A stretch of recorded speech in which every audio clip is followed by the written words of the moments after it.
선지자는 우리가 이 책을 온 세상의 부귀보다 더 귀하고 황금보다 더 귀한 보물로 여겨야 한다고 말씀했습니다. 우리가 그것들을 실천하고 주님의 계명을 지킨다면 우리는 진리를 알게 될 것이며 우리를 대적하기 위해 만들어진 누구는 번성하지 못하게 될 것임을 알게 될 것입니다. 우리들을 속일 거짓 교리와 인간의 가르침은 없어지게 될 것입니다. 세상에는 많은 교파와 거짓 신앙과 이상한 사상이 있습니다. 그러나 우리가 이 계시를 거짓 신앙과 이 계시를 구할 때 우리는 잘못으로부터 보호될 것이며 강해질 것입니다. 감사합니다. 여러분 중간 부분 다시 봐요. 중간 부분 보면은 두 번째 문단. 그러나 이 교리와 성약에는 지상에 살고 있는 사람들에게 주어진 하나님의 말씀이 수록되어 있습니다. 이것은 우리의 책입니다. 이 책은 후기 성도가 소유하고 있는 책입니다. 그 뒤에 보세요. 거기 밑줄을 쳐도 돼요. 선지자는 거기 밑줄을 쫙 치십시오. 거기 보면 선지자는 우리가 이 책을 온 세상의 부귀보다 더 뭐하고 귀하고 뭐보다 황금보다. 여러분이 좋아하시는 거 황금보다 더 귀한 보물로 여겨야 한다고 말씀했습니다. 교리와 성약은 이렇게 중요한 책이에요. 됐습니까? 자, 이제 교리와 성약 1편으로 갑니다. 황금보다 귀한 책. 봅시다. 황금보다 귀한 책을 봐요. 이 세상에 어떤 보물보다도 중요한 책이 교리와 성약이다. 이제 교리와 성약 앞에 서문을 봐요. 서문 1편 요 앞에 서문 요약되어 있는 대의가 나와 있는 거 찾았습니까? 자, 그것도 한번 읽어볼게요. 요거는 구민지자민이 한번 읽어봐요. 1831년 1831년 11월 1일 오하이오주 하이럼에서 개최된 교회 장로들의 특별 대회 동안에 선지자 조셉 스미스를 통하여 주신 계시. 이때 이전에 이미 주께로부터 많은 계시가 주어졌으며 그 계시들을 책의 형태로 출판하기 위한 편집은 대회에서 통과시켜야 할 주요 의제 중 하나였다. 이 편은 이 경륜의 시대에 주신 교리, 성약, 그리고 계명에 붙이는 주의 서문이다. 감사합니다. 여러분 칠판 봐요. 그러면 교리와 성약 1편은 몇 년에 주어진 거예요? 1831년 11월 1일에 주어진 거예요. 근데 그 앞에 서문 요약문에 보게 되면 이때 이전에 이미 주께로부터 많은 계시가 주어졌다고 해요. 그러니까 1831년 여기 이미 이전에 주의 많은 계시가 주어졌어요.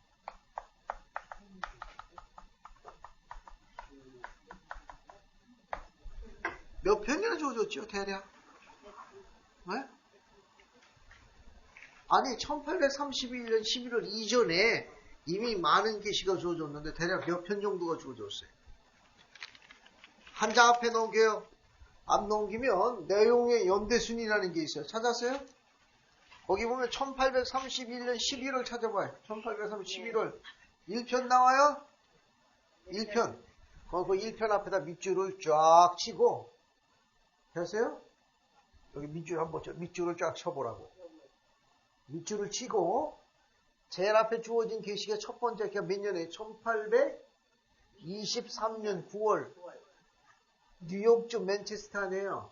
몇 편? 2편이에요. 2편 한번 보자. 그럼 2편을 보자. 자, 2편으로 가. 2편 다시 앞에 서문을 봐요. 자, 2편은 몇 년이라고 나와 있어요? 1823년 9월 21일. 이 날이 무슨 날이죠? 모로나이가 누구를 방문한 날에? 조셉을 방문한 날에. 그때 메시지를 전했거든요. 여기부터 계시가 시작돼가지고 1823년 9월 7일 모로나이가 조셉에게 나타난 날에. 칠판 보세요.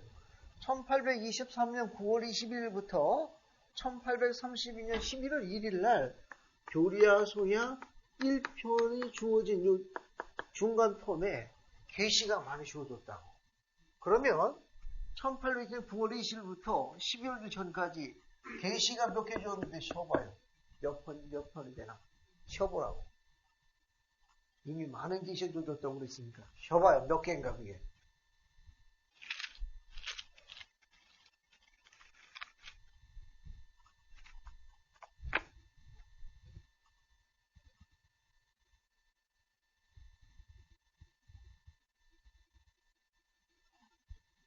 몇 개? 몇 개? 임자매님? 여기 지식계는 70개라고 그러고. 또? 64개. 네? 64개. 64개. 65. 65. 65. 65가 맞습니다. 알겠어요? 다시 해봐요. 다시 해보라고. 65개에 대한 계시가 이미 주어져 있었어요. 그러면 앞에 봐요. 앞에. 그럼 결국 1830년 12월 1일에 주어진 건 이게 몇 번째 주어진 거예요? 그럼 결국은 66번째 주어진 거예요. 그런데 교라성경 몇 편으로 돼 있어요? 왜 1편? 서문으로 돼 있죠 이게? 왜 교라성에 서문으로 나와 있는 거예요? 연대수는 보면 66번째 주어진 계시가 왜 이 첫 번째 계시 서문으로 됐냐고. 그 이유는 아까 읽었죠. 주께서 못을 박았어요. 주님께서 이걸 서문으로 하라고 못을 딱 박았다. 주님의 뜻을 알겠습니까? 이미 앞에 65편의 계시가 있는 거예요. 그럼에도 66번째 주어진 이 계시를 내 서문으로 하라. 그게 1830년 11월 1일. 1편 6절 봐요. 여기. 교리하서야 1편 6절을 봅시다. 1편 6절 봐요. 찾았습니까? 네. 신용정지 한번 읽어봐요. 6절만. 보라, 오 땅의 주민들아, 이것은 나의 권세요, 나의 종들의 권세이니 그들에게 주어 너희에게 출판하게 한 나의 계명의 책에 비치는 나의 서문이니라. 감사합니다. 거기 계시로 6절에 뭐라고 이야기하셨어요? 이거는. 그죠? 나의 계명의 책에 비치는 나의 서문이다. 이 주님의 뜻이. 주님께서 그렇게 하셨어요. 따라서 교리와 성약의 서문은 1편이 된 이유가 뭐냐? 주님께서 뜻을 밝히셨고, 교리와 성약은 저자가 누구예요? 예수 그리스도. 주님이 직접 서문을 작성하죠. 여러분 책을 고를 적에 저 어디를 먼저 살펴보니까 책을 산다. 책방에 갔다. 서점에. 앞에 뒤에. 네? 맨 앞에 하고 뒤에. 뒤에는 왜 봐? 그 책에 대한 여러 가지가 나와 있습니다. 그렇죠. 책값 보려고. 박사면요 책값부터 봐야 돼. 일반적으로 어떻게 보면 서문을 먼저 보죠. 이 책의 내용을. 똑같은 거예요. 자, 그러면 교리하서야 1편 1, 2절을 봅시다.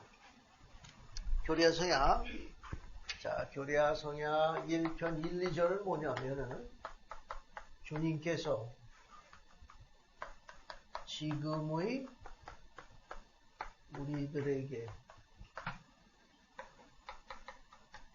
가장 원하시는 것, 혹은 이것도 원하시는 것, 필요로 하시는 것, 필요로 하시는 것. 주님께서 지금 우리들에게, 현재 지상에 있는 우리들에게, 주민들에게 그분이 가장 원하는 게 뭐냐? 가장 필요로 하는 거. 1절에 한계가 있고 2절에 한계가 있습니다. 찾아보죠. 이게 교리하성약 1편 1, 2절은 현존하는 지상의 주민들에게 가장 원하는 게 무엇인지 1절에 하나를 묘사했고 2절에 하나를 묘사해서 두 개를 요구하셨습니다. 한번 읽어보죠. 최원자매님 1절 읽으시고 2절은 이경욱 형제님 읽으시고 들어봅시다.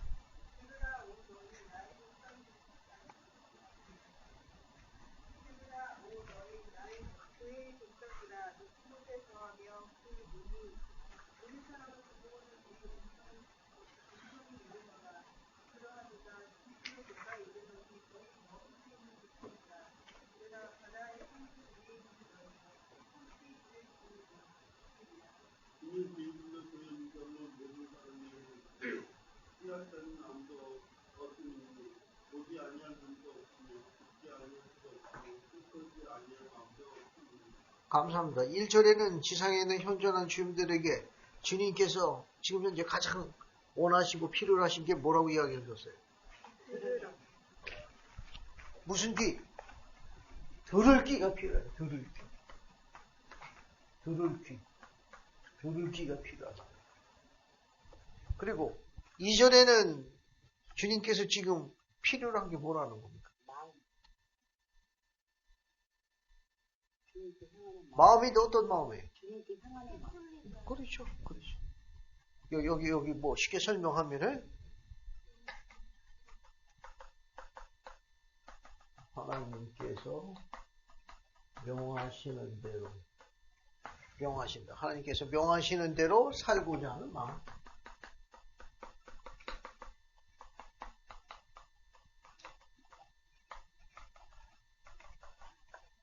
결심이 필요합니다.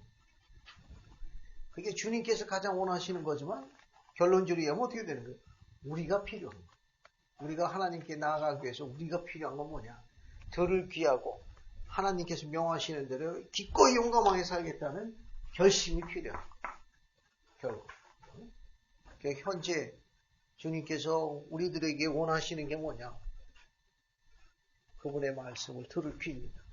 또 그분께서 명하시는 대로 기꺼이 살겠다는 마음, 결심이 필요해요.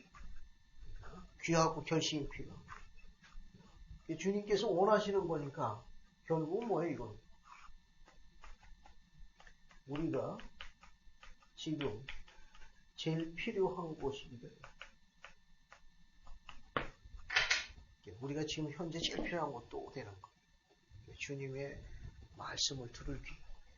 그분께서 명하시는 대로 기꺼이 살고자 하는 결심. 결국 주님께서 현재 너희들에게 필요한 건 바로 이거다. 또 그게 바로 내가 제일 원하는 거다. 그런 말. 됐습니까? 이게 뭐가 필요하다는 거예요? 들을지가 필요하다는 거예요. 또 말씀대로 살겠다는 결심이 필요한 거예요.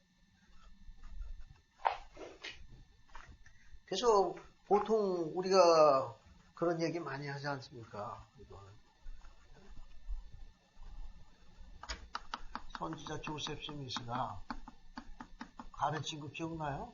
신앙이 어디서 오냐? 신앙이 어디서 오냐? 응? 무릎에서 오냐? 발에서 오냐? 잠깐 가만히 계십시오. 선지자 조셉이 질문해서 신앙이 어디서 오냐? 무릎에서 오냐? 발에서 오냐? 박민지 자매? 신앙이 무릎에서 오는 거예요? 발에서 오는 거예요? 두 개 중에 마음에 드는 거 하나 선택해. 그 이유는 왜 발? 이 들으려면 무릎으로 왔나? 발로 왔나? 오늘 저기 무릎으로 왔나? 발로. 왜? 발로 여기 와 있어야 귀가 듣는 거예요. 알겠습니까? 이게 무릎으로 오셨습니까? 최원장님 무릎으로 왔어요? 발로 왔다고. 응? 그럼 무릎은 뭐 하는 거예요? 기도하고 회개하고 그럴 때 하는 거 상징합니다. 발은 그렇게 액션, 행동을 해야 돼요. 그게 오늘 교리와 성회학의 주님의 말씀을 배우려면 어떻게 해야 돼요?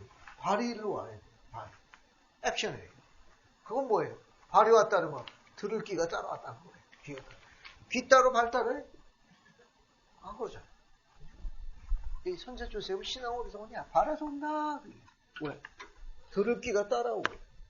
들으면 어떻게 돼요? 결심은 교리학생 1페이지를 내세요. 현존하는 지상의 주민들에게 너희들이 제일 필요한 게 뭐냐? 그것도 내가 제일 원하는 거다. 뭐예요, 합니까? 부모님들이 자녀들이 뭐 할 때 제일 귀엽고 이뻐요? 자녀들이 어떻게 하면 자다가도 떡이 생깁니까? 그렇죠. 엄마 말 잘 들을 때. 엄마 말 잘 들으면 자다가도 떡이 생겨요. 똑같아요. 지상에 있는 부모나 하늘의 부모랑 똑같은 거예요. 말 잘 들으면 떡이 생기는 거예요. 똑같은 메시지. 네? 자는 애들 깨워갖고 믿는다. 뭐! 자, 3절부터 5절까지 봅시다. 3절 같이 5절부터 보세요. 3절, 5절은 뭐냐면, 그러면 이 교리와 성경은 아까 후기 성도들이 갖고 있는 책이지만, 그러면 이 교리와 성약의 메시지의 대상은 뭐냐? 꼭 후기 성도만 대상으로 합니다. 교리와 성약에 나오는 경고의 음성은 후기 성도만 해당돼요? 아니죠. 한번 읽어봅시다. 자, 그냥 쭉 보세요. 3절부터 시작해가지고 어디를 보시는가 하면 5절까지 다 읽어보겠습니다. 3, 4, 5절. 신용용재님 3, 4, 5절 세 절을 다 읽어봐요. 또 거역하는 자는 많은 슬픔으로 찔림을 받으리니 이는 그들의 죄악이 지붕 위에서 이야기되고 그들의 은밀한 행위가 드러날 것입니다. 또 경고의 음성이 이 마지막 날에 내가 택한 나의 제자들의 입으로 모든 백성에게 비치리라. 또 그들이 나아갈 것임에 아무도 그들을 막지 못하리니 이는 나 주가 그들에게 명하였습니다. 감사합니다. 거기 지금 공부한 1편 4절부터 6절까지는 교리야 성약 1편이 서문이 된 이유를 설명하는 거예요. 서문이 된 이유를 설명하고 있다고. 그 이유가 뭐냐? 제일 중요한 게 5절이에요. 5절에 교리야 성약에는 어떤 음성이 담긴다는 거예요? 교리야 성약에는 어떤 음성이 담긴다? 경고의 음성이에요. 경고의 음성. 이 경고의 음성이 누구에게 전해지는 거예요? 모든 백성. 후기성도만이 아니라 모든 백성들을 대상으로. 모든 백성. 교리야 성향 후기성도가 소유하고 있지만 교리야 성향에 담긴 경고의 음성은 누굴 통해 가지고 모든 백성들에게 전달되는 거예요? 누굴 통해서? 회원들. 견능선 따라가가지고. 아까 공부했잖아요. 아까 여기 2절 보면 뭐라고 나와 있습니까? 거기 2절 보게, 여기 2절 보지 말고, 2절, 그것도 주의 음성인데, 어디를 보시는가 하면은, 17절, 18절 봅니다. 17절, 18절. 이경욱이 한 번 더 읽어봐요. 17절, 18절 더 읽어보세요.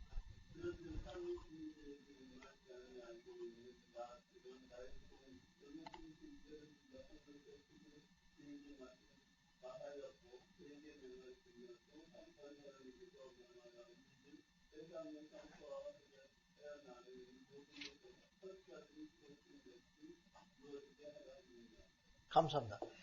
이 경고의 음성은 뭐에 대한 경고의 음성이라고 그랬어요?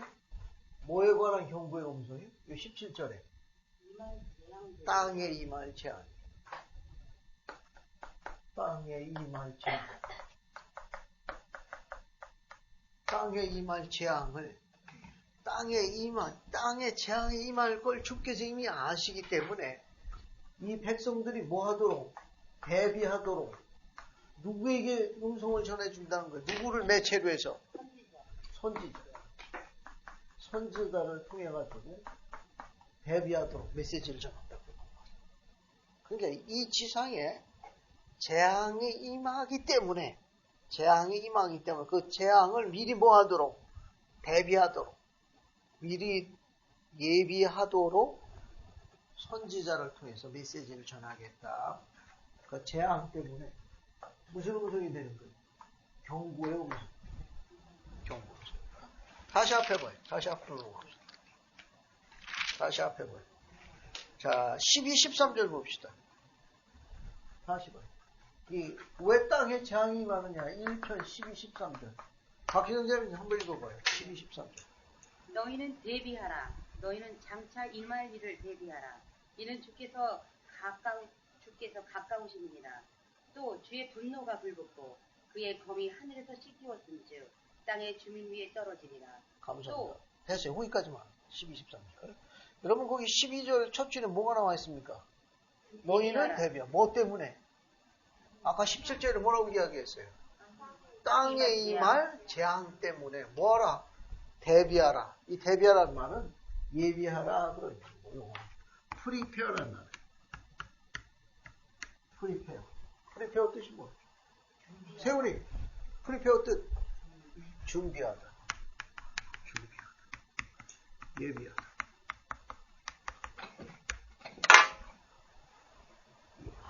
그 교례성이 이 단어가 굉장히 많아요. 준비하다, 대비하다. 왜? 땅에 임할 재앙. 그 재앙을 뭘 하는 겁니까? 대비하라는 거예요. 또 중요한 이유가 있습니다. 지금 읽은 내용에 보게 되면, 제가 읽은 내용을 12절 보게 되면, 대비하라. 왜 대비하랍니까? 누가 오시기 때문에? 주께서 오심이 가까운다. 그러니까 주님께서 지금 오시는 게 가까운 걸 뭘 설명하는 거예요?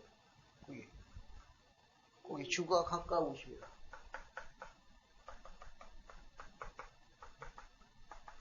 이거 다른 단어로 바꾸면. 이걸 뭐라 그래요? 재림. 재림. 심판. 이미 2000년 전에 팔리세 오셨어요. 그래서 어떻게 해요? 다시 오시겠다고 그래요. 그죠? 속죄하시고 난 다음에 부활하셨다가 승천하시면서 뭐라고 해서 내가 다시 오겠다. 그게 재림이에요. 그 세컨드 커밍. 세컨드 커밍. 두 번째 오신다고 그래요. 재림. 두 번째 오신다. 됐죠? 그 다음에 그분이 오실 적에 그분이 13절에 보면 뭐가 불붙는다고 그랬어요? 진노가 불붙고 그 다음에 땅의 주민들에게 뭐가 떨어져요? 하늘에서. 그죠? 여기 뭐야? 여기 13절 보면 주의 분노가 어떻다고 그랬어요? 지금 불이 붙는다는 것. 불이 붙는. 그리고 불이 붙고 지상에는 뭐가 떨어진다는 거예요? 지상에는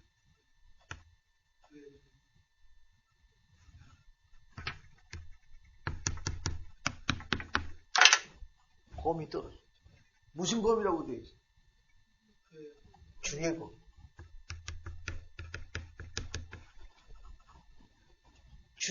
또 뭐가 불 붙는다고 그랬어요? 네? 주의 분노가 이렇게 불 붙는다고 그랬어요. 왜 주의 분노가 불 붙습니까? 왜 지상의 주민들에게 분노가 이렇게 그분께서 이렇게 불 붙는 거예요? 말씀이 사탄이 공동체를 잡은 시기이기 때문에 네. 지금 세상에 가도 너무 사악하고 그렇죠. 정말 세상이 어때 지금? 너무 사악한 거예요. 너무 사악하니까 그분께서 분노가 이제 불붙는 듯 하십니다. 그래서 그 불붙는 진노, 이 세상에 이제 아주 그냥 설명할 수 없는 호드 낙으로 처음 더러움으로 꽉 차버린 거예요. 그래서 그거 어떻게 해야 됩니까? 주님이 오시기 전에 그 더럽고 추악하고 사악한 것처럼 뭐 해야 되는 겁니까? 불 태워버려. 어떻게 해야 돼? 청소해야 돼. 청소 도구가 뭐예요? 불. 불 말고 여기 계시네. 검. 말씀에 검. 그 검은 뭘 상징하는 거예요? 말씀. 신발이지? 그 검은, 주의 검은 뭘 상징하는 거예요? 진리에다. 악인에게 임하는 멸망, 심판을 상징하는 거예요. 알겠어요?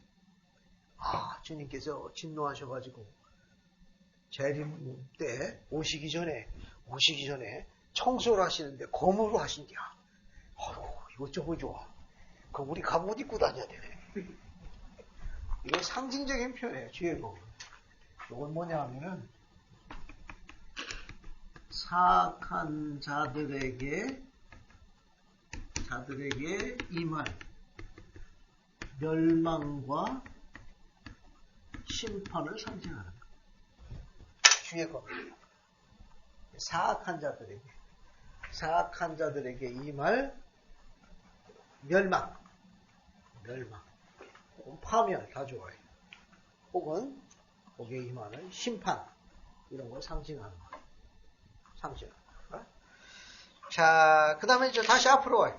다시 앞으로 1편 4절 봐요. 1편 4절 보게 되면 경고의 음성이 마지막 날 내가 택한 나의 제자들 나의 택한 제자들 주의종 선지자를 통해서 누구에게? 모든 백성이 임할 것이다. 경고의 음성이 왜 임하느냐? 세상에 있는 지상의 주민들이 너무 사악해가지고 주님이 불붙는 진노에서 뭐가 임하게 돼 있어요? 재앙이 임하게 돼 있어요. 그 재앙을 뭐 하라는 거예요? 대비하라는 거예요. 대비하라는 거예요. 자, 또 봅시다. 3절 첫 줄 봐요. 거기 문단에 두 개로 나눠져 있어요. 두 개 보면 거역하는 자는 많은 슬픔으로 찔림을 받겠다. 그렇게 되어 있죠? 앞에 봐요. 거역하는 자는 많은 슬픔으로 찔림을 받겠다. 뭘 거역하는 거야? 뭘 거역하는 거야? 2절에 있는 주님의 말씀. 어디? 박사님, 뭘 거역하는 거야? 지금 2절에 있는 주님께 귀 기울이지도 않고 주께서 말씀하신 대로 살고자 하는 마음이 없는 그렇죠. 그런 그런 사들, 복음대로 하나님의 뜻대로 살기를 뭐하는 자들?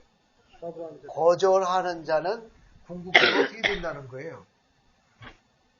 네? 슬픔이 많아. 많은 슬픔으로 어떻게 된다는 거예요?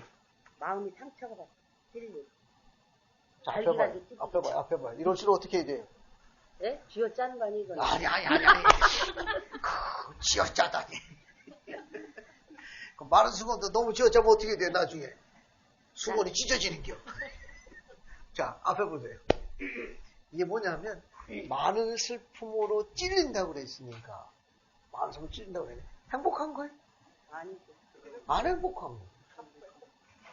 그러니까, 많은 슬픔으로 찔린다고 했으니까, 이게 행복하지 않은 거예요.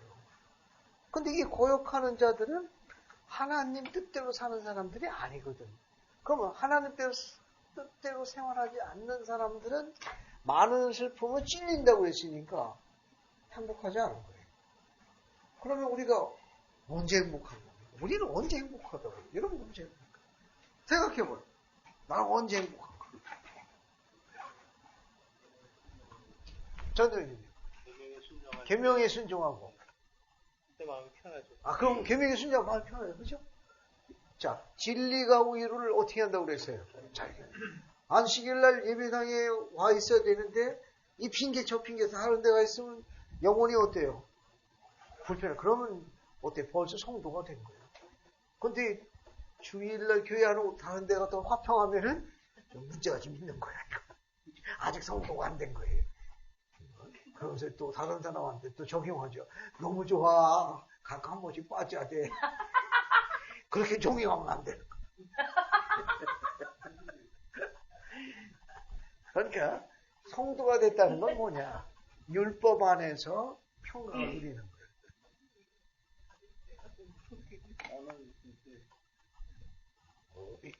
이거 종고네. 뭐 이렇게 많이 해? 이렇게 많아? 그래? 끝난 다음에 한 번씩 주지. 네? 자, 앞에 보세요. 다시 설명하겠습니다. 그러니까 전동남 형제님은 계명을 지킬 때 마음이 행복하다. 그럼 민지는 언제 행복해? 민지. 언제 행복해? 떡볶이 먹을 때.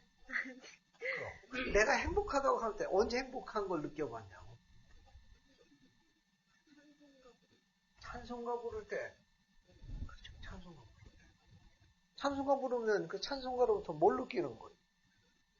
소녀시대도 있고 투편도 많은데 어떻게 되는 거예요? 그냥 마음이 편안해질 때. 그렇죠. 거기까지만 할게요. 자, 우리가 행복하는 건 언제 행복하냐? 불의감 회장님께서 말해요. 주님의 영을 느낄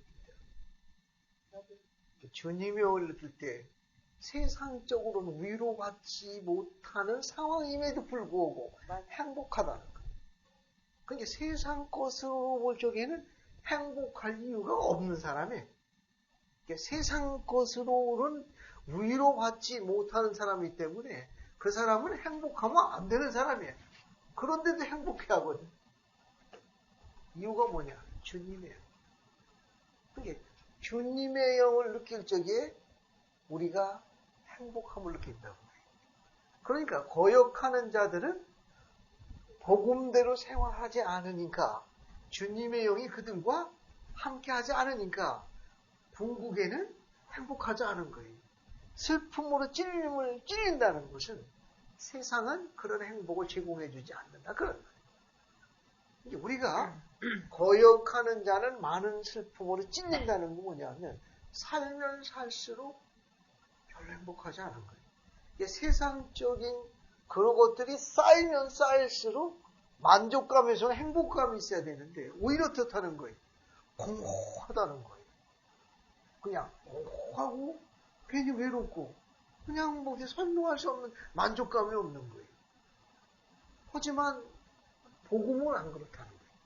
복음은 우리들에게 행복한 거예요. 주님의 영이 우리와 함께할 때 그것을 느끼게 될 때는 우리는 말할 수 없는 행복감을 갖는다 그런 거예요. 그러니까 교리하서의 1편 3절에 거역하는 자는 많은 슬픔으로 찔림을 받는다. 이 말은 뭐냐? 영을 못 느끼는 거예요. 주의 영이 함께하지 않는 거예요. 그래서 행복하지 않아요. 자, 앞에 보세요. 그러면 주의 영이 우리와 함께하면 뭐하다고 그랬어요? 행복해진다고 그랬죠? 그러면 주님의 영으로의 인도되기에 합당하게 살아가는 사람을 주님의 영으로 충만한 사람, 하나님의 사람이라고 설명해요. 우리가 보통 교리적 설명할 적에 주님의 영에 인도되어지는 사람, 혹은 주님의 영으로 충만한 사람, 그런 사람들은 생활상의 특징이 하나 있답니다. 그것만 보면 그 사람이 주님의 영으로 인도되어진 주님의 영으로 충만한 사람이라는 걸 알 수 있다고 그래요. 그 사람은 지내면 지낼수록 가까이 하면 가까이 할수록 우리를 행복하게 해준다. 근데 그런 사람들이 행동의 특징이 하나 있다는 거예요. 그것이 무엇인가? 어떤 행동의 특징이 하나 있다는 거예요. 생활상의 특징이. 나누고자 하지 않을까요? 어떻게? 나누고자 하고 봉사하고자 하는. 나누고자 하고 봉사하는 네, 거. 기쁨을. 어때요? 엄마 나누고 봉사하고. 아들 예, 하실. 생명의 위협을 느껴요. 이제 엄마 눈치를 보고 알았어. 집에 가면 몸 조심해야 돼요.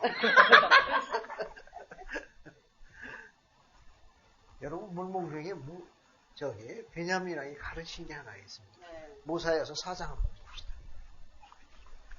모사야서 4장 보세요.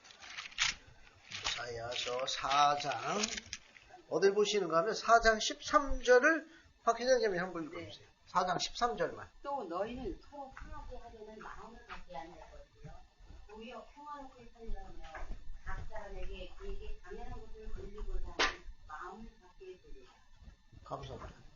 거기 모사야서 4장 13절 보면 첫 번째가 뭐가 나와 있어요?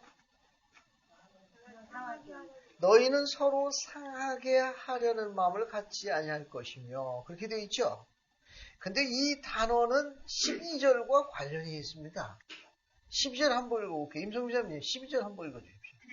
내가 너희에게 있거니와 너희가 이를 향하면 너희는 항상 기뻐할 것이며 하나님의 사랑으로 충만하게 되고 너희의 제사는 항상 거룩하게 될 것이며 또 너희는 너희를 창조하신 이의 영광을 지키라면서 곧 바르고 참된 것을 지키라면서 말하게 됩니다. 감사합니다. 거기 보세요. 내가 너에게 이르노니 만일 너희가 이를 행하면 너희는 항상 뭐 할 것이고 기뻐할 것이고 또 뭐라고 되어 있어요? 하나님의 무엇으로? 사랑으로 충만하게 되고 너희의 죄사함을 항상 간직하게 될 것이며 너희는 너희를 창조하신 이의 영광의 지식 안에서 어떻게 자라나게 돼요? 바르고 참된 지식 안에서 자라나게 될 것이다. 그죠? 13절 첫 줄 보면 어떤 마음을 갖지 아니할 것이며 너희는 서로 상하게 하려는 마음을 갖지 아니할 것이며 앞에 보세요. 풀어 설명할게. 조금 전에 이야기한 대로 바르고 참된 지식 안에서 성장하는 사람, 자라나는 사람, 그 사람, 영에 인도되어지는 사람, 하나님의 상으로 충만한 것이 뭐냐. 충돌이 일어날 적에 상대편에 상대편, 이렇게 어떤 충돌이 일어날 적에 의견 충돌이나 대립이 될 적에 상대편에 상처 주지 않을 적에 배려하는 자기가 피해를 받고 상처를 받는 게 당연한데도 그럼에도 불구하고 상대방이 마음에 상처를 입지 않도록 배려해 주는 사람 충분히 배우는 거예요. 그러니까 아들들 오늘 집에 가면 살 거야. 엄마가 이제 주님의 영으로 인도되어지게. 그러니까 이게 어떤 의견이나 어떤 것이 상충돼 가지고 이게 피해나 상처를 주게 돼 있는데 충돌이 일어날 적에 상대편의 마음에 상처를 주지 않도록 그것을 배려하는 사람, 그것을 공간을 확보해 주는 사람, 이런 사람, 그렇게 행동하는 사람, 그렇게 결정하는 사람, 그런 사람들은 하나님의 사랑으로 충만한, 영으로 충만한, 하나님의 영으로 인도되어지는 사람이에요. 절 보세요. 살면 살수록 좋아요.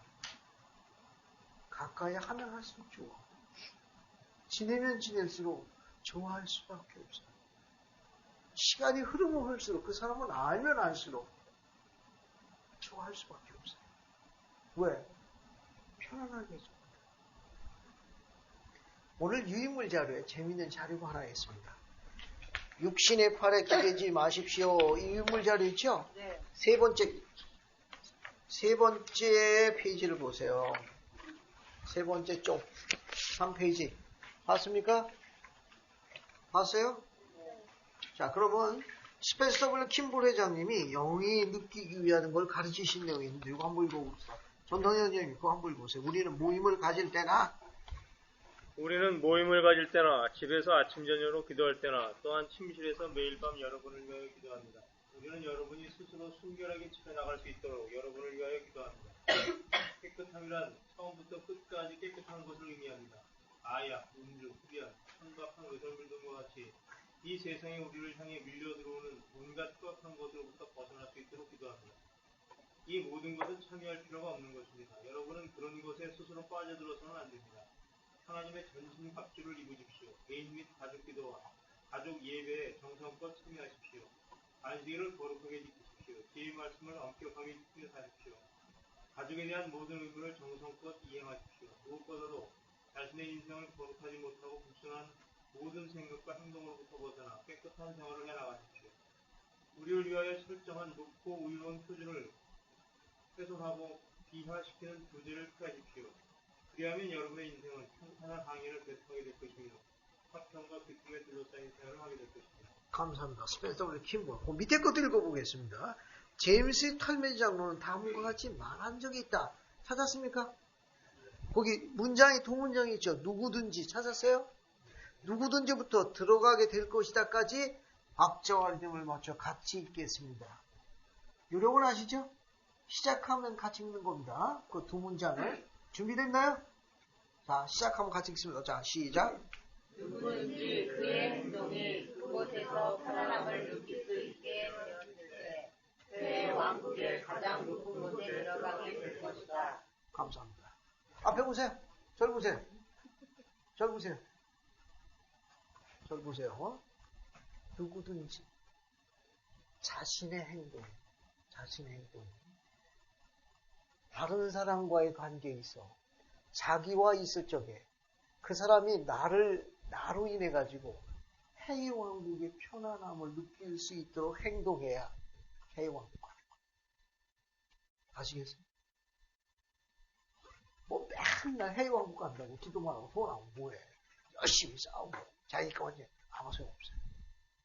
누구든지 자기 자신의 행동이 다른 사람에게 해의 왕국에 있는 것처럼 편안함을 제공해 줄 수 있도록 생활해요.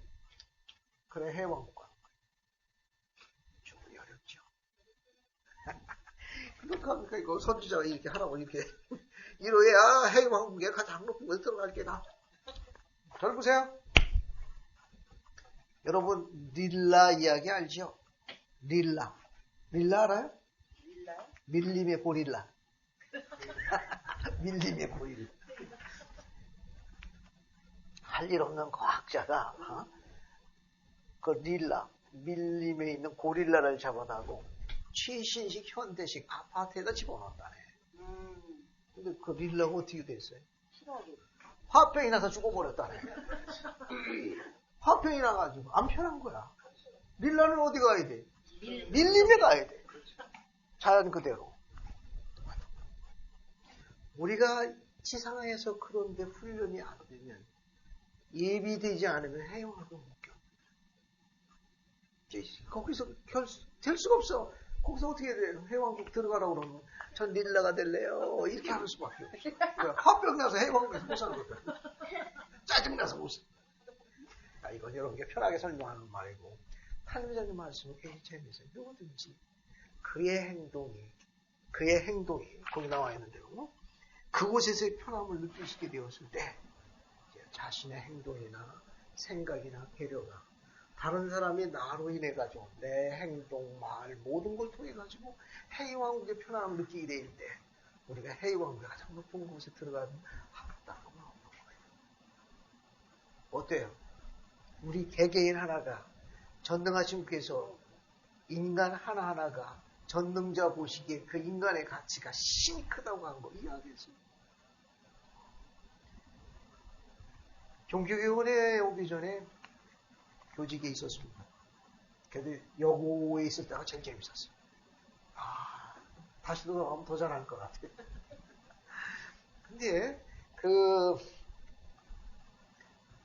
제 고향이 충청북도 청주입니다. 전기불도 들락말락하는 동네가 거기 어삼촌 아주 깡촌이 하나 있어요. 거기서 유학 온 여학생이 하나 있어요. 제 담임반 아니었습니다. 애가 너무너무 넉넉한 거예요. 집안은 그렇게 넉넉한 것 같지는 않은데 거기까지 왔으니까 그래도 애가 지도력도 있고 봉사 솔선했어요. 청소 너무너무 해서 저희 반장을 시켰죠. 반장 시켜 학급실장도 너무너무 잘했어요. 근데 나중에 뜻밖의 소식을 들었습니다. 그 아이는 집안 배경이 웃을 이유가 아무것도 없는 아이야. 전혀 그런 게 없어. 너무 명랑하고 밝고 봉사하고 하는데 솔선수범이고 그게 집안 환경에 대해서 다른 정보를 알게 되었을 적에 그 아이가 웃을 이유가 조금만치도 없는 아이예요. 그런데 전혀 그걸 할 수가 없었어요. 그 아이가 있으면 재미있고 우리가 기쁘고 그런 아이였어요. 그냥 죽어가는 것도 살아남을까 하고 생기를 주는 아이였다고. 근데 그 아이의 배경은 웃을 일은 하나도 없는 아이였어요. 전혀 그런 걸 알 수가 없었어요. 여러분 우리가 이렇게 촛불에다가 이렇게 불 밝히잖아요. 그러면 여기 촛대 위에 세우잖아요. 그럼 어떻게 되죠? 빛이 번쩍번쩍 밝은 대신에 어디가 제일 어두운 거예요? 이게 바로 여기 제일 어두운 거야. 여기가. 알겠어요? 제일 어두운 거예요. 그 어두운 거 굳이 나타낼 이유가 없습니다. 알겠습니까? 굳이. 빛을 바라면 어두운 밑으로 감춰지는 거예요. 그게 있어야만 빛이 멀리 가는 거예요. 그 밑에 그 어둠이 안 깔아주면 빛이 멀리 못 가. 이거 깔아줘야 높이 솟아가지고 멀리 비춰져서 멀리 있는 사람도 그 빛을 보고 바른 길로 인도되어지는 거예요. 다른 사람의 자유의지를 제한하지 않습니다. 강제하지 않아요. 그저 높이 들이우기만 하면 돼. 그러면 멀리 있는 사람도 어둠 속에서 그 빛을 비고 바른 길로 나아가는 거예요. 얼마나 멋있습니까? 삶의 장은 같은 생각. 누구든지 자신의 행동, 또 자신의 생각이나 배려가 상대방에게 그와 같은 해외왕국의 편안함을 느낄 수 있도록 생활하게 될 때 우리는 해외왕국의 가장 높은 곳에 들어가니까 여기 보세요. 왜 꼭 죽은 다음에 해외왕국 가야 합니까? 저는 그거에 대해서 동의하지 않아요. 절대 동의하지 않습니다. 아니 이 살아생전에 아무 난리 나나? 그거 하면 두드리기 나는 거? 그거 하면 온몸이 아토피 피부로 바뀝니까? 그건 할 수. 기뻐할 이유가 없다고 생각하는 우리 스스로의 열정이에요. 그러니까 우리가 그 일을 수행할 수 있어요. 가정 안에서 기쁨과 즐거워질 그 임무를 수행할 수 있습니다. 왜 꼭 죽어가지고 복천년 기다렸다가 나중에 주님 면전에서 심판을 받고 왜 그 긴긴 세월을 기다려야 하느냐고. 그런 이유가 없는 거죠. 복음은 그렇지 않습니다. 복음은 지금 당장 축복을 주는 거예요. 우리 가족에게 축복을 주고 축복을 남겨줄 때 우리가 신성하게 된다고 가르치니까 그게 곧 행복. 즉 오늘도 집에 들어갔을 적에 여러분을 통해 가지고 그냥 환한 생의 기쁨에 대한 전령서가 되면은 여러분도 어때요? 해외왕국의 존재. 그거 왜 멀리? 오늘 하면 큰일 났나? 그게 안 되겠네요. 왜? 저희들은 후기 성도라 후기해야 되거든요. 후기 좋아하네. 말뜻을 좀 이해하시겠죠? 이게 아주 좋은 의미를 짐하는 게 있습니다. 자, 아까 앞에 이야기한 대로 이런 것을 노력하지 않고 추구하지 않고 살아가는 사람들은 많은 슬픔으로 찔림을 받게 될 것이야. 그러나 이런 것대로 생활하도록 결심하고 노력하게 되면 어떻게 된다는 거예요? 행복해지나니. 그런 거예요. 다시 3절 봐요. 자, 교리하성야 1편 3절 다시 갑니다. 다시 가요. 교리하성야 1편 3절 다시 봅시다. 대략 끝을 이해하겠죠? 그 다음에 3절 두 번째 단락 보게 되면 이는 그들의 죄악이 지붕 위에서 이야기되고 그들의 은밀한 행위가 드러날 것이라. 그들의 죄악이 지붕 위에서 이야기되고 그들의 은밀한 행위가 드러날 것이다. 이게 오늘날 우리 시대를 지적한 거예요. 이런 사악함 때문에 재앙이 임한다고 그랬는데 어때요? 그들의 죄악이 지붕 위에서 이야기되고 그 무슨 말이야? 이게 뭐 한다는 거예요? 이게 그들의 은밀한 행위가 드러날 거예요. 이게 뭘 얘기해요? 어디? 기업회계. 세상에 알려진다. 뭐가 알려진다는 거예요? 감사합니다. 그게 결국 은밀한 게 지붕 위로 나온다니까 다 보는 거예요. 다 하는 거예요. 민지 혼자 지붕 위에 올라가 봐. 다 한다고! 이목집중. 이 말은 뭐냐? 이 말은 오늘날 이 세상은 불법으로 가득할 것이다. 불법이 난무할 것이라. 음모, 비밀결사, 설명할 수 없는 아주 불법적인 이런 일들이 다 난무할 것이다. 팽배할 것이다. 그런 시기가 우리가 갖고 있는 시기예요. 이 말은 뭐냐면 온갖 불법이 이 세상에 판을 치겠다 그런 말. 그래서 그분이 어떻게 하시는 거예요? 진노하시고.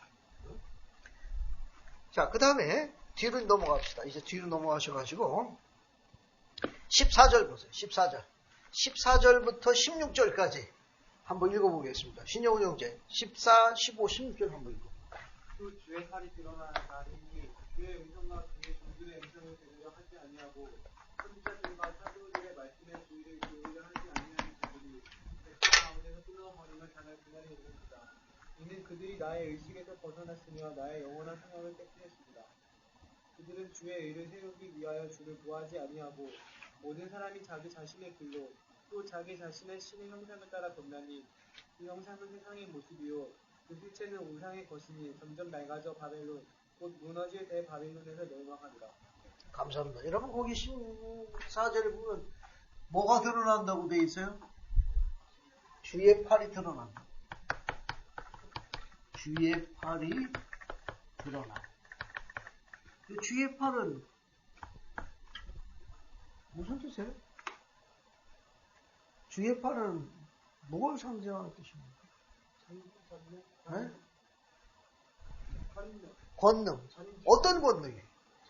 전지전 권능. 그 전지 권능하는 그 권능은 누구를 돕는 권능이에요? 그분의 말씀대로 살겠다고 귀를 기울이고 뭐 하는 겁니까? 아까 배운 거. 결심하는 사람들. 그 사람들을 위해서 어떻게 해요? 팔. 이 팔을 연약하고 힘들어 있는 사람들이 주저앉으면 이 팔을 어떻게 해야 돼? 정자매님 어떻게 해야 돼요? 그렇죠. 팔을 뻗쳐야 되죠. 그죠? 요렇게 하고 도와줘? 힘들어가지고 주저앉아. 일어나봐. 어떻게 해야 돼? 팔을 뻗어갖고 손을 잡고 함께 이렇게 들이켜줘야 되는 거 아니에요? 주의 팔이 드러난다. 주의 팔이 뻗는다. 이 말은 뭐냐? 하나님께서 우리를 돕기 위해서 손길을 임하신다. 권능이 임한다. 그런 거예요. 주의 팔은 하나님께서 우리를 구원하기 위해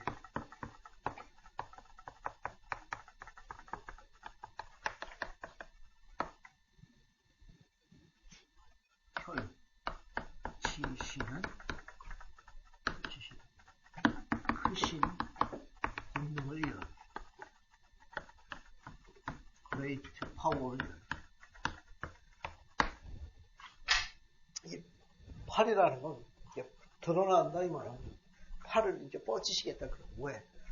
뻗쳐가지고 연약하고 힘든 우리들을 들어 올리시겠다. 그런 거. 들어 올리시겠다. 팔에. 됐습니까? 또 아주 재밌는 용어예요. 다른 팔이 또 있어요. 다른 팔. 다른 팔. 19절. 19절 봅시다. 봤습니까? 19절부터 시작해가지고 이것도 20절, 21절, 22절 해서 23절까지 들어야 돼요. 23절까지. 그래서 한번 읽어봅시다. 19절부터 20절까지를 박민지 자매님 한번 읽어보시고 21절부터 23절까지는 구미지 자매님 한번 읽어봐요. 세상의 연약한 것들이 나아와 힘있고 강한 것들을 주시는 이는 사람으로 하여금 자기 이익을 공부하지 않게 하며 육신의 팔을 의지하지 않게 하려 하며 모든 사람으로 하여금 그 하느님 그 세상의 지지에 이르는 말하게 하려 하며 사람이 또 한 번 해서 증가되게 하려 하며 나의 영원한 성약이 굳게 세워지게 하려 하며 나의 복음을 충만하니 연약한 자들과 단순한 자들에 의하여 세상 끝까지 그리고 왕들과 통치자 앞에 선포되게 하려 합니다. 감사합니다. 잘 봐요. 그러면 여기 14절에는 뭐가 드러난다고 되어 있어요? 주의 팔이 드러난다고 되어 있고 여기 19절에는 다른 팔이 또 나오는데 육신의 팔. 육신의 팔. 육신의 팔에 뭐 하지 말라고 그랬어요? 기대지 마라. 의지하지 마라. 그러니까 교리와 성약 1편 서문에는 중요한 단어가 두 개 나와요. 하나는 주의 팔이고 다른 하나는 육신의 팔이에요. 알겠습니까?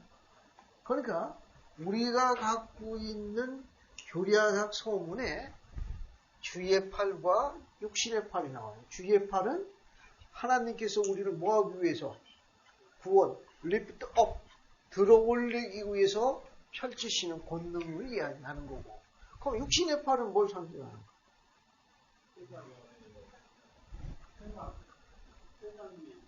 세상이, 그거 너무 확장하지 말고 그냥 우리 육신의 팔은 온전합니까? 50 넘으면 뭐 걸려? 50겹.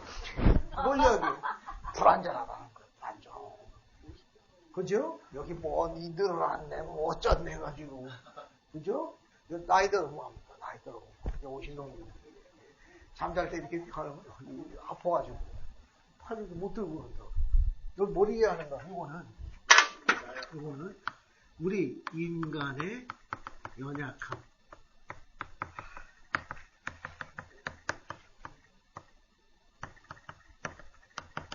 불안정함을 상징하는 거예요. 네? 주의 팔하고 육신의 팔. 유인물 봐요. 여기 재밌는 게 있습니다. 인용문 봐요. 요거 2010년 3월호 러시아렘 넬슨 장로님이 하신 말씀이 있어요. 봤습니까? 내가 빠른 속도로 제가 읽을 테니까 이거 같이 보세요. 보면 주의 팔, 육신의 팔을 비유하신 거예요. 아주 좋은 그림입니다. 자, 빠른 속도로 한번 보세요. 교리와 서약 서문에서 우리는 육신의 팔에 기댈 때 받는 죄악에 대해 배운다. 곧 세상의 연약한들이 나와 힘있고 강한 것을 부수리니 이는 사람으로 하여금 자기 구속을 권고하지 않게 하며 육신의 팔을 의지하지 않게 하려 하며 교사성 1편 19절 지금 설명한 거예요. 이걸 주제로 해가지고 넬슨 장로님이 이야기하신 겁니다. 이 경고를 다르게 표현하면 다음과 같습니다. 세상적인 방법으로 학식을 갖춘다 하더라도 하나님의 권능을 잊지 마십시오. 30여 년 전 저는 제 의과 대학 그부들은 절대 잊지 못할 어떤 일을 겪으면서 그 교훈을 배웠습니다. 멕시코의 서부 연안에 자리 잡은 작은 마을 만사니오에서 겪은 일입니다. 때는 1978년이었습니다. 1947년 졸업생인 우리는 배우자들과 함께 의학 심포지움에 참석하기 위해 그곳에 갔습니다. 과학 관련 회의가 끝난 어느 저녁에 동료 의사 중 한 명이 벼랑간 극심한 고통을 호소하기 시작했습니다. 아무 증상도 없던 사람이었는데 갑자기 위에서 바다출혈이 일어난 것이었습니다. 아연실색한 우리는 동료를 에워싸고 생사를 결정할 중요한 혈액이 빠져나오고 있는 상황을 보고 있어야만 했습니다. 거기에는 외과 의사, 마취과 의사, 내과 전문 의사 등 다양한 분야에서 전문 지식을 갖춘 의료원들이 있었습니다. 제각기 30년 이상 해당 분야 경험을 갖춘 사람들이었습니다. 그들은 어떻게 했을까요? 가장 가까운 병원이 있는 과달라하라는 산악지대를 지나 160km 이상 가야 하는 곳이었습니다. 게다가 때는 밤이었습니다. 그곳을 뜰 비행기도 없었습니다. 장비가 부족했기에 수혈도 생각할 수 없는 상황이었습니다. 모든 지식을 동원해서 생각해도 출혈을 막을 방법이 없었습니다. 사랑하는 친구인 그를 살려낼 설비와 기기가 턱없이 부족했습니다. 고통에 괴로워하던 그 충신한 후이성도 친구도 자신이 얼마나 위험한 상황인지를 잘 알았습니다. 핏기가 없어 창백해진 그는 나지막히 신권 축복을 해달라고 부탁했습니다. 우리 집 몇몇은 매기듯이 고소해졌습니다. 친구의 요청에 따라 우리는 곧바로 축복을 했습니다. 그때 기름 부음에 대한 임봉은 제가 했습니다. 영의 음성에 따라 저는 그가 축복을 받아 출혈이 멈추고 계속 살아갈 것이고 집으로 돌아갈 수 있는 축복을 해주었습니다. 그 축복은 주님의 이름으로 집행한 의식이었습니다. 다음날 아침이 되자 그는 호전이 되었습니다. 기적처럼 출혈이 멈춘 것입니다. 혈압도 정상치로 돌아왔습니다. 이틀 정도 지나자 그 친구는 집으로 돌아갈 수 있는 상태가 되었습니다. 우리는 모두 한결같이 놀라운 그 축복에 대해 주님께 감사를 드렸습니다. 우리가 그때 배운 교훈은 간단합니다. 너는 마음을 다하여 여호와를 신뢰하고 내 명철을 의지하지 말라. 우리는 이 교훈을 직접 경험했습니다. 그 교리, 경전에서 반복하여 가르치는 그 교리는 이제 우리에게 확실한 지식으로 자리 잡았습니다. 형제자매 여러분, 이 말을 오해하지는 마십시오. 뒤로 넘어갑니다. 물론 우리는 올바른 직장을 갖기 위해 준비해야 합니다. 우리 삶에서 어떤 일을 하기로 결정했다면 그 일을 잘 해내야 합니다. 중요한 봉사를 할 수 있도록 실력을 갖춰야 합니다. 그리고 그러한 능력을 갖추기 전에 우선 교육을 받아야 합니다. 우리에게 교육은 종교적인 책무입니다. 하나님의 영광은 실로 예지입니다. 하지만 인간의 학식에는 한계가 있습니다. 멕시코 시골 지역에 있었던 일처럼 많은 전문가들이 지식을 총동원해도 어쩌지 못하는 위급한 순간이 있습니다. 바로 그때 우리는 주님을 신뢰해야 합니다. 멕시코에서 겪은 그 일에서 저는 또 한 가지 중요한 가르침을 배웠습니다. 필멸인 존재인 우리가 성취해야 할 궁극적 우선순위에 대해서 배운 것입니다. 이는 가장 고결한 운명과 관련됩니다. 우리는 의사의 궁극적인 종착지가 병원이 아니라는 점을 압니다. 항공기의 조종사의 종착지는 보잉 747 여객기 조종실이 아닙니다. 각 개인이 선택하는 직업은 단지 목적을 이루기 위한 수단이지 그 자체가 목적은 아닙니다. 우리 각자가 성취하기 위해 노력해야 하는 목적은 바로 미래에 여러분이 되어 있을 사람 그 자체, 즉 하나님께서 원하시는 모습으로 되어 있을 여러분 자신입니다. 여러분의 전문적인 경력이 끝난 시기가 찾아올 것입니다. 여러분이 성취하려고 열심히 일한 경력, 즉 여러분과 가족을 부양해 준 일 언젠가는 뒤안길로 사라질 겁니다. 그러니까 세상에서 우리가 삶을 마치면 다 사라진다 그런 말. 그러면 여러분은 이 위대한 교훈을 깨닫게 될 겁니다. 생계를 위한 일보다 훨씬 더 중요한 것은 바로 그 과정 속에서 여러분이 이룬 사람 됨됨이라는 점을 말입니다. 연약한 존재로 살아가는 이 시기를 마치 떠날 때 가장 중요한 것은 여러분의 사람 됨됨이입니다. 신앙, 덕, 지식, 절제, 인내, 형제, 경건, 자애, 겸손, 근면과 같은 성품이 주님의 저울에서 측정될 것입니다. 때때로 이렇게 자문해 보시기 바랍니다. 내 창조주를 만날 준비가 되어 있는가? 그분께서 충신한 자녀들이 준비해 하신 모든 축복을 받을 만큼 나는 합당한가? 성전의 엔다먼트와 인복은 의식을 받았는가? 내가 맺은 서약에 충실한가? 하나님의 모든 축복 중 가장 위대한 축복인 영생을 받을 자격을 갖추었는가? 하나님을 믿는 신앙이 있는 사람들, 즉 그분을 신뢰하는 이들은 경전에 나오는 이 약속을 받습니다. 그런 적부터 거하리라까지 같이 있습니다. 준비됐나요? 자, 시작하겠습니다. 자, 시작. 그런즉 아무도 사람을 자랑으로 여기지 말고 하나님을 자랑으로 여길지어다. 이들은 하나님과 그의 그리스도의 면전에서 영원 무토록 거하리라. 감사합니다. 앞에 보세요. 주의 팔이 드러났다는 건 뭐냐? 세상에서 우리가 가족을 부양하고 진학과 진로하기 위해서 열심히 노력해야 돼요. 그렇게 진학, 진로 이와 같은 모든 것들은 육신의 팔이 하는 거예요. 알겠습니까? 육신은 이건 하나의 뭡니까? 수단이에요. 과정. 그러나 우리가 하나님 연전에 가는 것은 우리의 성품이 우리 인간 됨됨이 하나님께서 원하는 하나님의 사람이 되는 게 목적이에요. 그거는 어느 팔로 양육되는 거예요? 주의 팔로 양육되는 거예요. 세미나리, 종교교원, 선교사업, 안식일, 성전 참여, 봉사하고 하는 모든 것들은 전부 뭡니까? 하나님의 사람의 됨됨이 이야기하는 주의 팔에 양육하는 곳.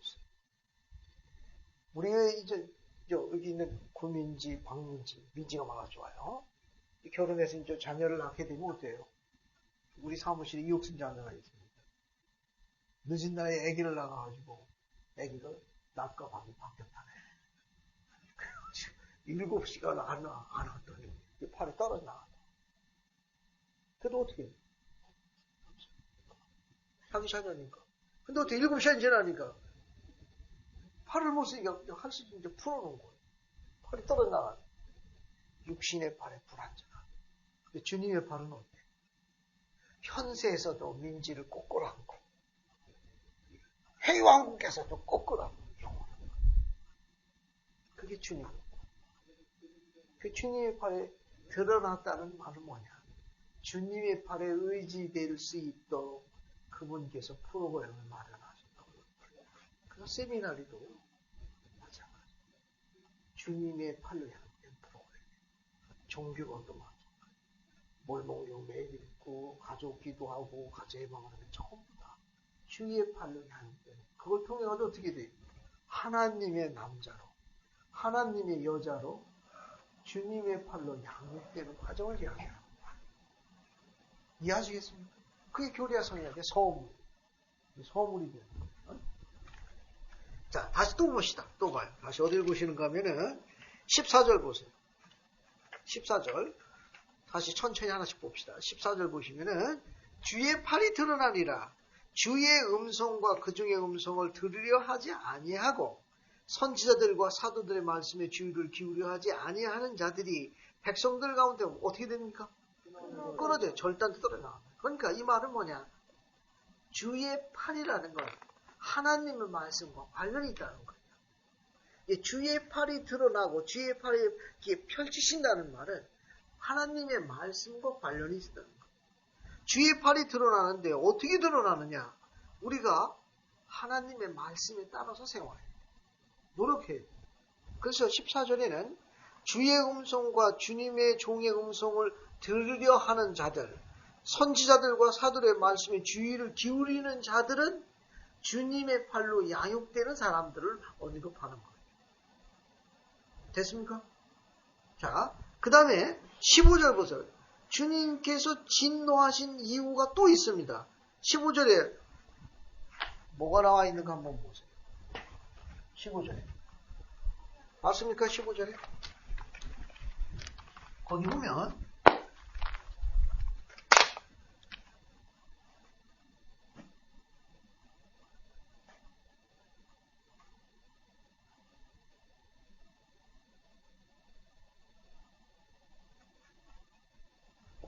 주님을 진노케 하신 세상 상태를 지금 언급하고 있어요. 그런데 여기 보면 왜 이렇게 진노케 하셨느냐?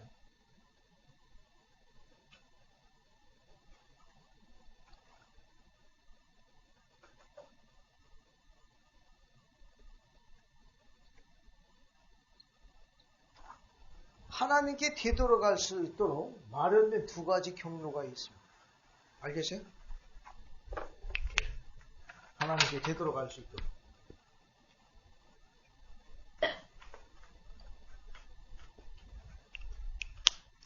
하나님께 되돌아갈 수 있도록.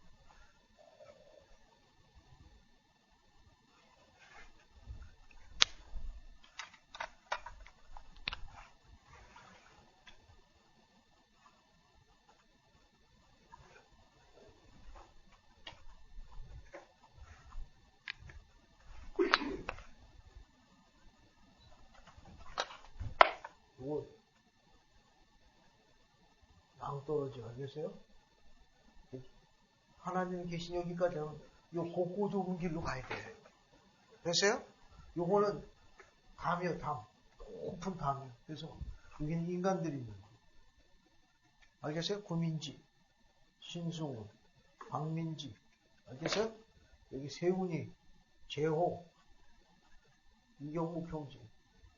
여기 최영원 자매, 민송미 자매. 쭉 있는 거예요. 됐죠? 그러면 이분께 가려면 어떻게 되느냐? 어때요? 전부 다. 그러니까 뭐가 필요해? 사다리가 필요해, 사다리. 사다리요. 사다리를 넣어요.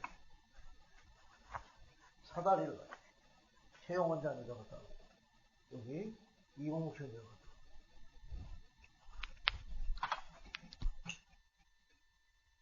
민지영이 갖다 놓고. 알겠어요? 자. 영당짜리네. 여기는 벽이 하도 높아가지고 여기 뒤에 길이 어디 있는지 몰라. 알겠어요? 어디 있는지 모른다고. 이게 굉장히 높아. 죽을 힘을 다해서 이제 올라가서 어때요? 최영원장 이분이 올라가서 이렇게 보니까 어때요? 땅 떨어지네. 이 사다리 옮겨갈 수도 없어. 그때 좌절감이 얼마나 심하겠어. 그죠? 그러면 민지는 어때? 올라가서 보니까 제대로는 딱 길이야. 바로 거기야.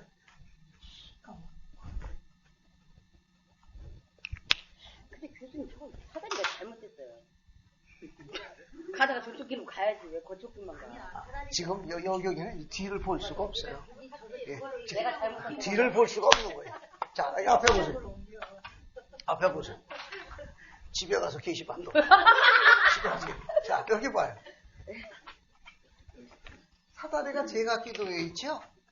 그죠? 여기는 하나님께 가는 길에 좀 제대로 놓여있잖아요. 알겠어요? 제대로 놓여있잖아요.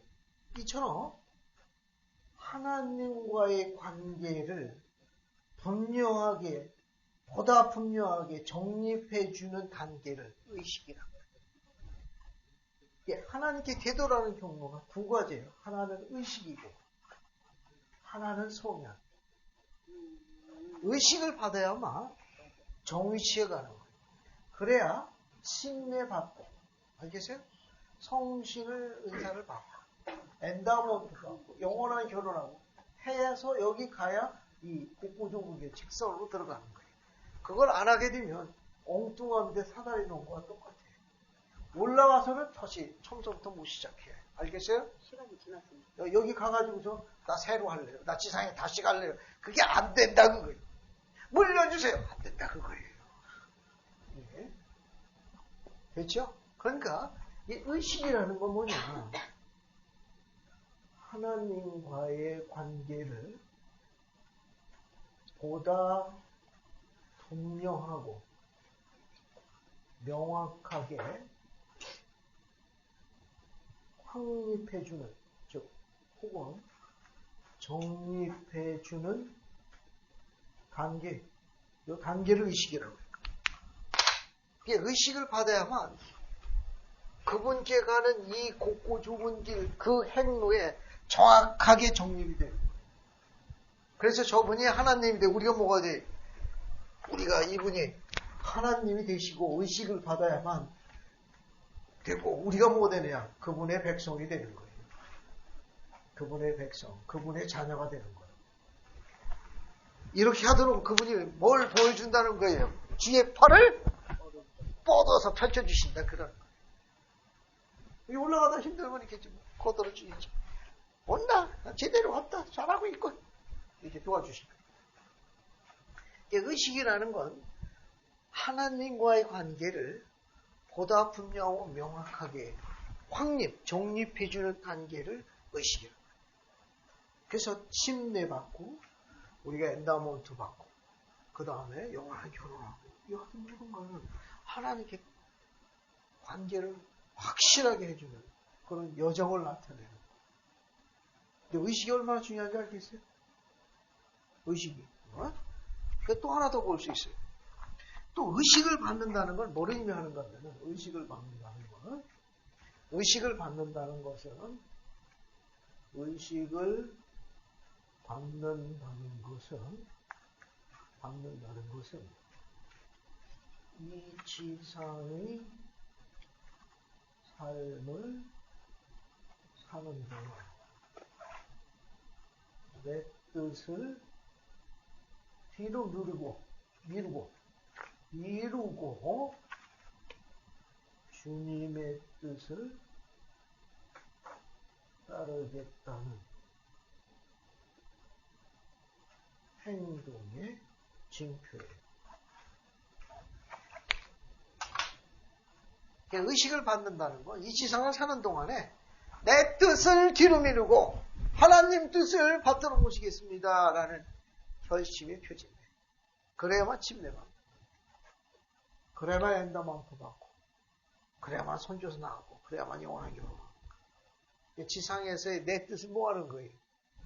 뒤로 미루고 전등하신 당신의 뜻을 받들어 당신을 기쁘게 하겠나이다, 영광을 돌리겠나이다 라는 행동이나 결심의 표지, 그 의식이에요. 됐죠? 그럼 성향은 뭐?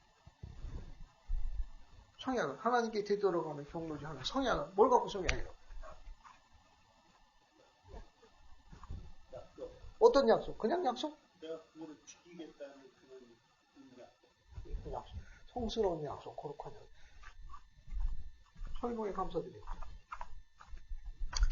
성약이라는 건 뭐냐면은, 교리적으로 설명할 때는, 우리가 하나님께 되돌아갈 수 있도록 신의 성품을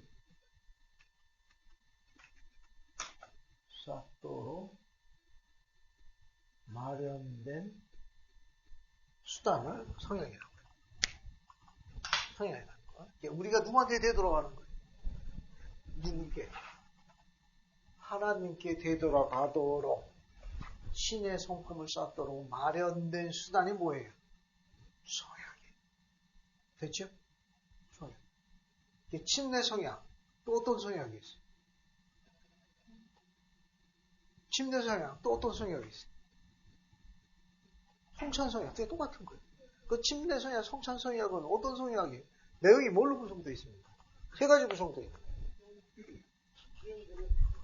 주의를 받들고 계명을 지키고 증인이 되겠다. 항상 그걸 생각한다. 알겠어요? 그게 침례 성약이나 성찬이 똑같은 거예요. 그분의 이름을 받들고 그를 항상 기억하며 그가 주신 계명을 지키겠다고 증거하는 거예요. 이게 침례 성약이에요. 침례 성약을 성찬 성약을 통해 가지고 제가 확인하는 거예요. 그걸 통해 가지고 어디에? 그분을 항상 기억하고 그분을 받들고 그분이 주신 계명을 증거함으로써 그분이 우리에게 어떤 축복을 주시는 거예요. 주님의 영이 항상 우리와 함께 하시는 의로운 축복해 주시는 거예요. 전부 성약과 관련이 있어요. 앞에 봐요. 지금 성약 두 가지예요. 뭐 얘기했어요? 하나는 침례 성약, 또 하나는 또 뭐가 있어요? 성찬 성약. 또 이와 같이 우리가 맺는 성약이 굉장히 많은데 이 성약 중에 제일 중요한 성약이 어떤 성약이에요? 우리가 지상에서 맺는 침례 성약, 성찬 성약은 수많은 성약 가운데 가장 중요한 성약.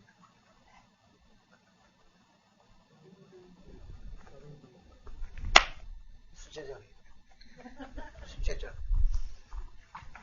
성약 중에 제일 중요한 성약은 침례 성약, 성찬 성약이죠. 결혼 성약. 왜? 신의 성품을 쌓도록 마련해 주시는 하이라이트가 결혼이에요. 하이라이트는 결혼이라고. 남자를 참 좋은 남자로, 여자를 거룩한 여자로 만들어주는 성향이 결혼. 됐습니까? 저 결혼 성향은 인간이 지내는 성향 중에 제일 중요한 성향. 영원한 발전에 대한 가능성을 내포하고 있는 성향이 결혼 성향. 저게 중요한 거예요. 됐죠? 자, 주님께 진노하신 이유가 뭐냐? 이 의식을 벗어났고 성향을 깨뜨린 거예요.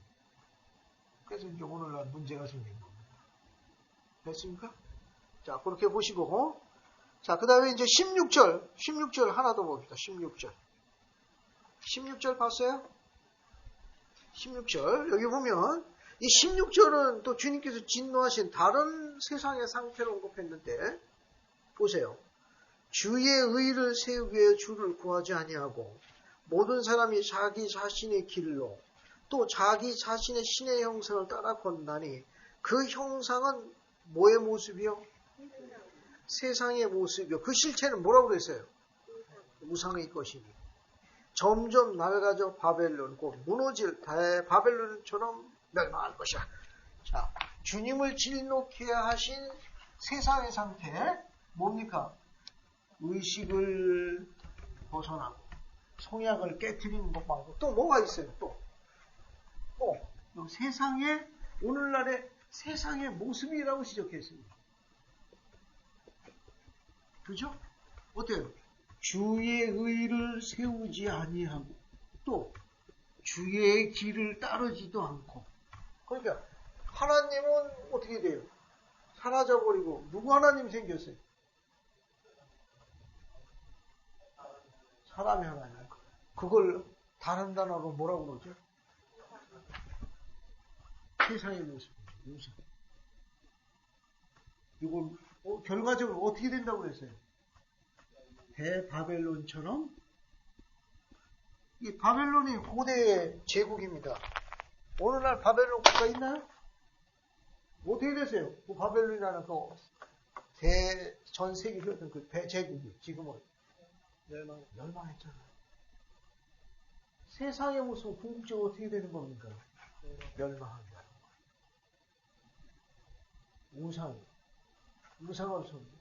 이게 고대 우상은 어떤 도구를 가지고 만들었지만 오늘날의 우상은 뭡니까? 무용적인 것까지 형태가 없는 걸 다 포함하는 거예요. 아이돌이라고 들어봤어요? 아이돌. 그룹 이름이 우상한 영어로 아이돌이에요. 짐승도 하는데 그 아이돌이라는 뜻이 우상이라는 뜻이. 그룹 사운드에 있는 이유, 그 이름이 아이돌이라는 뜻이 우상이라는 뜻이에요. 세상의 모습. 자, 그게 결국에 뭘 의미하는가 하면은 주님께서 진노하신 것은 주의 의나 주의 뜻을 세우지 아니하고 세상이 어떻게 됐어요? 세상이 그들의 신이 되어버린 거예요. 세상이 신이 되었다는 말은 이게 뭐와 관련이 있는가 하면 이것이 홍보다 이거와 관련이 있습니다. 이거와 관련. 여기서 이야기하는 이 우상이라는 거 전부 이거와 관련이 있습니다. 아시겠습니까? 부리검역 회장님이 재밌는 이야기를 하셨어요. 재밌는 이야기를 하셨는데 오늘날 우리 시대에 우리가 살고 있는 우리 시기에 우리가 살고 있는 지금 후기 시대, 이 마리리 경륜의 시대에 어떤 표적을 이야기하셨는가 하면은 금전에 탐닉하는 후기 성도의 특징을 언급했습니다. 금전에 탐닉하는, 즉 그게 소위 황금 만능주의에 집착하는 후기 성도의 특징을 묘사했습니다. 뭔지 아세요? 성전에 안 가신다. 돈 벌는 게 바빠서. 성전에 안 가신다. 부리가비에 뭐라고 얘기하셨는가? 여러분은 다음과 같은 표징을 보게 될 겁니다. 재림에 가까움에 따라 마지막 평민 시대에, 후기 시대에 돈에 집착하는 황금에 매료되어 있는 후기 성도들은 교회 내에서 그 황금이나 금전에 집착하는 후기 성도는 성전을 방문하지 않을 것입니다. 라고 이야기했습니다. 누구라고 이야기 안 하겠습니다. 그죠? 누가 이야기 안 하겠지만 어쨌든 저희 오늘 안 갔어요. 부리감리 회장님 뭐라고 계신가 하면 금전에 탐닉하는 후기 성도의 특징은 뭐냐? 성전에 있는 의식과 성약을 존중하지 않을 거라. 그래서 누구라고 이야기는 않지만 우리 주변에서도 스스로 분별해 보일 수 있다는 거. 의식과 성약과 관련해 있습니다. 자, 그 다음에 이제 마지막 29, 30절 봐요. 29, 30절. 그 서문에 마지막 격리 시대, 우리 시대에 주신 두 가지 주신 다른 축복이 있습니다.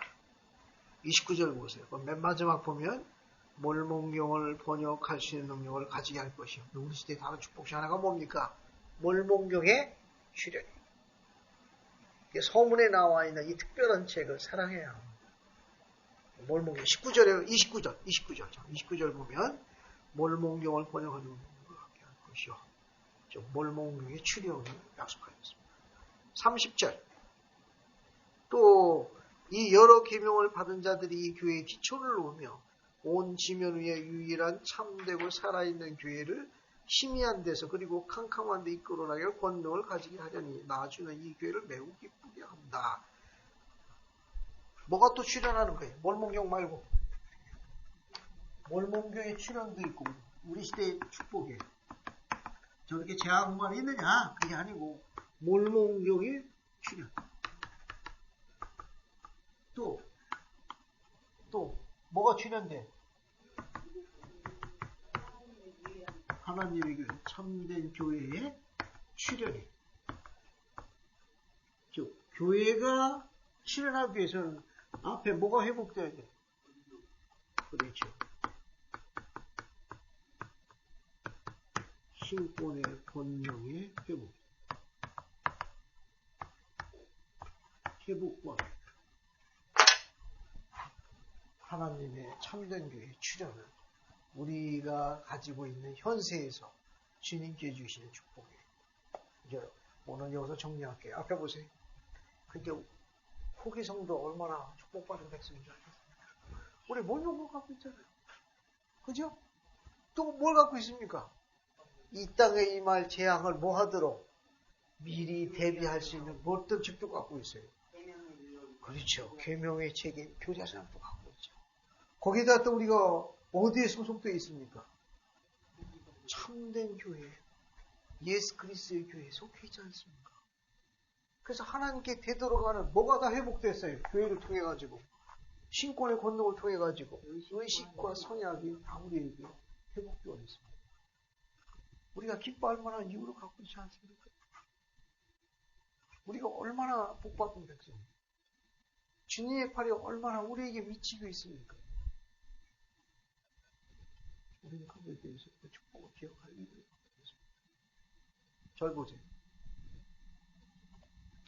힘들고 어렵지만 우리 청소년들이 아침에 일찍 일어나 세미나에 참석하고 몰몬에서 기도하면서 힘든 세상에 열심히 일하는 여러분의 아비를 축복해 주시면 힘든 이 경제적 오랜 불황 속에서 적은 수익 갖고 생존하는 여러분의 어머니를 기쁘게 해줬으면 좋겠어요. 주님은 그런 소망을 가지고 세미나리와 교회와 안식일과 이런 청소년들과 젊은이에게 주님의 팔을 주실 거예요. 그래서 축복하실 겁니다. 그래서 그 아비나 어미가 내가 낳은 자녀가 맞는가 싶어서 삶이 그들을 힘들게 하고 어렵게 하지만 그 자라나는 주님의 팔에 양육되는 그 어린 자녀들과 젊은이들 보고 하나님께 영광을 돌릴 수 있는 특별한 시기에 증인이 되었습니다. 예수 그리스도로 간구합니다. 아멘. 회개도 부탁드립니다. 감독님 어디 계십니까? 회개도 좀 부탁합니다.